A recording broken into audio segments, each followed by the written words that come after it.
നമസ്കാരം, പ്രവാസി മലയാളിയിലേക്ക് സ്വാഗതം. യാത്രക്കാർക്ക് ഇനി എയർപോർട്ടിലെ നടപടികൾ പൂർത്തിയാക്കി ലഗേജുമായി പുറത്തിറങ്ങാൻ അധികം സമയം വേണ്ടിവരില്ല. എമിഗ്രേഷൻ നടപടികൾ പൂർത്തിയാക്കി എത്തുന്നതിന് മുൻപായി തന്നെ ലഗേജുകൾ ടെർമിനലിൽ തയ്യാറായിരിക്കും, അല്ലെങ്കിൽ താമസ സ്ഥലത്ത് കൊണ്ടുചെന്നെത്തിക്കും. ദുബായ് വേൾഡ് സെൻട്രൽ വിമാനത്താവളത്തിലെ പുതിയ ടെർമിനലിലൂടെ യാത്ര ചെയ്യുന്നവർക്ക് ഇനി വിമാനം ഇറങ്ങി എമിഗ്രേഷൻ നടപടികൾ പൂർത്തിയാക്കി കഴിയുമ്പോൾ തന്നെ ലഗേജും ടെർമിനലിൽ തയ്യാറാക്കും, അല്ലെങ്കിൽ അവരുടെ ലഗേജുകൾ വീടുകളിലോ താമസിക്കുന്ന ഹോട്ടലിലോ നേരിട്ട് എത്തിച്ചു കൊടുക്കാനുള്ള സംവിധാനവും ഒരുക്കുന്നുവെന്ന് എയർ സർവീസ് ദാതാക്കളായ ഡിനാറ്റ സിഇഒ സ്റ്റീവ് അല്ലൻ പറഞ്ഞു. പൂർണ്ണമായും ഓട്ടോമേറ്റഡ് ആയ, ക്യൂ ഇല്ലാത്ത, പേപ്പറിന് പകരം ബയോമെട്രിക് ഉപയോഗപ്പെടുത്തിയുള്ള വളരെ എളുപ്പവും തടസ്സരഹിതവുമായ യാത്ര വിമാനത്താവളത്തിൽ ഒരുക്കുന്നതിനാണ് മുൻഗണന നൽകുന്നതെന്നും അദ്ദേഹം പറഞ്ഞു. ഏറ്റവും പുതിയ സാങ്കേതിക വിദ്യകൾ ഉപയോഗിച്ചാണ് വിമാനത്താവളം ഒരുക്കിയിരിക്കുന്നതെന്നും റോബോട്ടിക്സ് സാങ്കേതിക വിദ്യയെ കൂടുതലായി ഉപയോഗപ്പെടുത്തുന്നതോടെ മനുഷ്യ സേവനം പരമാവധി കുറയ്ക്കാനാവുമെന്നുമാണ് കണക്കുകൂട്ടലെന്നും അദ്ദേഹം വ്യക്തമാക്കി.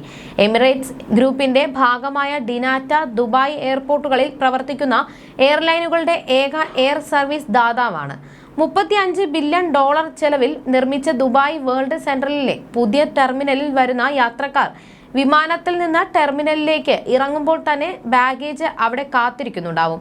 അപ്പോഴേക്കും ബാഗേജ് അവിടെ എത്തിയിട്ടില്ലെങ്കിൽ ബാഗേജിനായി കാത്തിരിക്കാതെ യാത്രക്കാർക്ക് താമസ സ്ഥലത്തേക്കും പോവാം.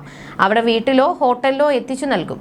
അൽ മക്തൂം ഇന്റർനാഷണൽ എയർപോർട്ട് എന്ന പേരിൽ കൂടി അറിയപ്പെടുന്ന ദുബായ് വേൾഡ് സെൻട്രൽ വിമാനത്താവളം 14 വർഷം മുൻപ് തുറന്നതു മുതൽ ലോകത്തിലെ ഏറ്റവും തിരക്കേറിയ വിമാനത്താവളമായി ഇതിനെ മാറ്റുന്നതിനുള്ള വികസന പ്രവർത്തനങ്ങളാണ് നടന്നുവരുന്നത്. കഴിഞ്ഞ ഏപ്രിലിൽ 128 ബില്യൺ മൂല്യമുള്ള പുതിയ പാസഞ്ചർ ടെർമിനൽ നിർമ്മിക്കാനുള്ള പദ്ധതിക്ക് ദുബായ് ഭരണാധികാരി Sheikh Mohammed bin Rashid Al Maktoum അംഗീകാരം നൽകിയത്. നിർമ്മാണം പൂർത്തിയാകുന്നതോടെ ആഗോളതലത്തിൽ തന്നെ ഏറ്റവും വലിയ എയർപോർട്ട് എന്ന തലത്തിലേക്ക് അൽ മക്തൂം ഇന്റർനാഷണൽ എയർപോർട്ടിനെ ഉയർത്തുന്നതാണ് ഈ പുതിയ പദ്ധതി. 128 ബില്യൺ മൂല്യമുള്ള ഈ പദ്ധതി നടപ്പിലാകുന്നതോടെ ഈ വിമാനത്താവളത്തിലൂടെ വാർഷികാടിസ്ഥാനത്തിൽ 260 ബില്യൺ യാത്രികർക്ക് യാത്രാ സേവനങ്ങൾ നൽകുന്നതിന് സാധിക്കുന്നതാണ്. നിർമ്മാണം പൂർത്തിയാകുന്നതോടെ അൽ മക്തൂം ഇന്റർനാഷണൽ എയർപോർട്ടിന്റെ വലിപ്പം നിലവിലെ ദുബായ് അന്താരാഷ്ട്ര വിമാനത്താവളത്തിന്റെ 5 ഇരട്ടിയായി മാറുന്നതാണ്. ഇതോടെ ദുബായ് ഇന്റർനാഷണൽ എയർപോർട്ടിൽ നിന്ന് നിലവിലുള്ള എല്ലാ പ്രവർത്തനങ്ങളും വരും വർഷങ്ങളിൽ അൽ മക്തൂം ഇന്റർനാഷണൽ എയർപോർട്ടിലേക്ക് മാറ്റുന്നതാണ്. നിലവിൽ ഒരു റൺവേയും ഒരു പാസഞ്ചർ ടെർമിനലുമാണ് വിമാനത്താവളത്തിലുള്ളത്.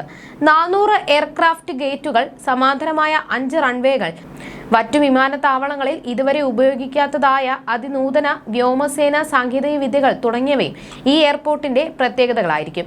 അൽ മക്തൂം അന്താരാഷ്ട്ര വിമാനത്താവളത്തിൽ നിർമ്മിക്കുന്ന പുതിയ ടെർമിനലിന്റെ രൂപരേഖ Sheikh Mohammed bin Rashid Al Maktoum വിലയിരുത്തുകയും തുടർന്ന് ഇതിന് അംഗീകാരം നൽകുകയുമായിരുന്നു.